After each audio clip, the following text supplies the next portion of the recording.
భల్లాల దేవ.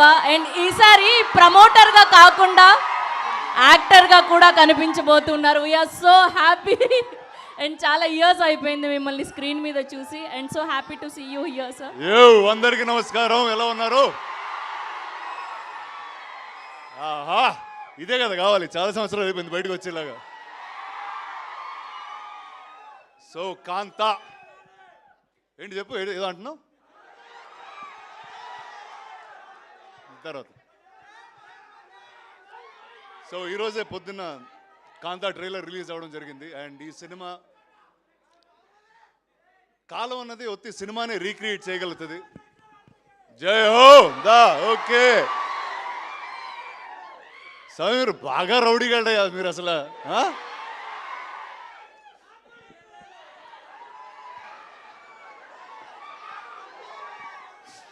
అరే ఒక్క నిమిషం మాట్లాడినరా? ఓకే అంతే అంటారా? సరే ఒక 2 minutes. నేను చిన్నప్పుడు మెడ్రాస్ నుంచి హైదరాబాద్కి వచ్చినప్పుడు ఇక్కడ సినిమా ఇండస్ట్రీ లేదు, స్టూడియోలు లేవు, ఏమి లేవు. రాళ్ళు రప్పల మధ్యన వచ్చాం మేము. యాక్చువల్లీ ఏంట్రా మత్తులో మాట్లాడలేదురా, మామూలుగా మాట్లాడుతున్నాను రా రే. ఏదో చిన్ననాటి జ్ఞాపకాలు ఏదో చెప్పుకుంటున్నాను. చెప్పుకోని ఎవరా నన్ను? నేను ప్రిపేర్ అయ్యి బాగా వచ్చాను మీతో ఏదో మాట్లాడేద్దామని, అసలు ఆగనివ్వట్లేదు. ఓకే కానీ చెప్తాను. సో ఆ టైంలో ఇక్కడ అన్నపూర్ణ స్టూడియోస్, పద్మాలయ, రామానాయుడు స్టూడియోస్ ఇవన్నీ కడుతున్నప్పుడు వాళ్ళందరూ మాట్లాడుకునే ఏంటో తెలుసా? విజయవాణి స్టూడియోలో ఇలా జరిగిందంట, ఏవిఎం స్టూడియోలో ఇలా జరిగిందంట అని, ఇలా స్టార్స్ గురించి. అంటే ఇప్పుడైతే ఇంత పెద్ద మీడియా, సోషల్ మీడియా మీరు అందరూ ఉన్నారు. అప్పుడు స్టూడియో లోపల జరిగే విషయాలు చాలా తక్కువ మందికి తెలిసాయి.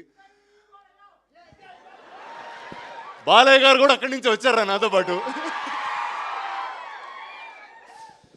సో అలాంటి ఒక సెట్టింగ్లో సెల్వా నాకు ఒక కథ చెప్పడం జరిగింది. అండ్ చెప్పి చాలా సంవత్సరాలు అయింది కూడా. బట్ ఆ రోజు ఆ కథ విన్న వెంటనే ఖచ్చితంగా ఈ సినిమా చేయాలి, నేను ఏదో విధంగా ఈ సినిమా ముందుకు తీసుకెళ్ళాలన్నప్పుడు ఆ సినిమాకి ఎవరు కరెక్ట్ అంటే, నాకు తెలిసి ఇండియాలో ఎవరన్నా ఒక పీరియడ్ కథ రాయాలి అని అనుకుంటే కూడా మొట్టమొదటి వ్యక్తి అదిగో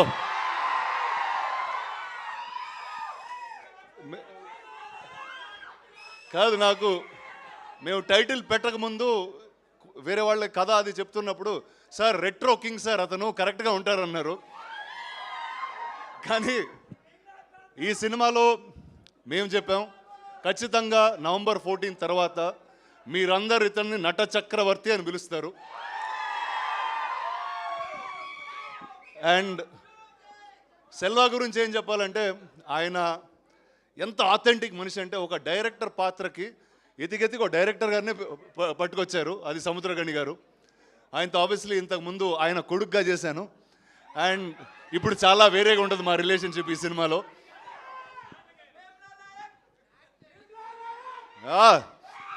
సో తర్వాత ఈ సినిమాలో ఒక కొత్త నటి కావాలి అన్నప్పుడు ఇందాక మేడం చెప్తున్నారు 100. నేను బాగున్నాను రా సలా. సో సెల్వా ఆల్మోస్ట్ ఒక 100 పైగా ఆడిషన్లు, వీడియోలు, వేరే అమ్మాయిల ఫోటోలు పంపించాడు. అరే ఊరుకోరా, ఇప్పుడే పెళ్ళైందిరా, అలా ఫోన్లో అమ్మాయిల ఫోటోలు వేసుకుని తిరగకూడదు నేను అన్నా.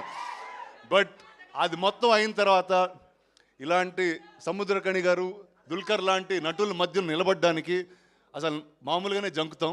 నేనేదో హైటు బేస్ వాయిస్ వేసుకుని లాగేస్తూ ఉంటాను కానీ, బట్ వాళ్ళిద్దరి మధ్యన అద్భుతంగా నుంచుంది భాగ్యశ్రీ. ఇందాక చెప్పినట్టు ఫస్ట్ మేడం సార్ కరెక్ట్.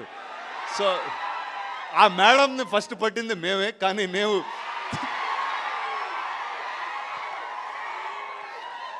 మేము సినిమా తీసే డిలేలో ఆవిడ తెలుగులో సినిమాలు చేసి ఇంత పాపులర్ స్టార్ అయిపోయారు.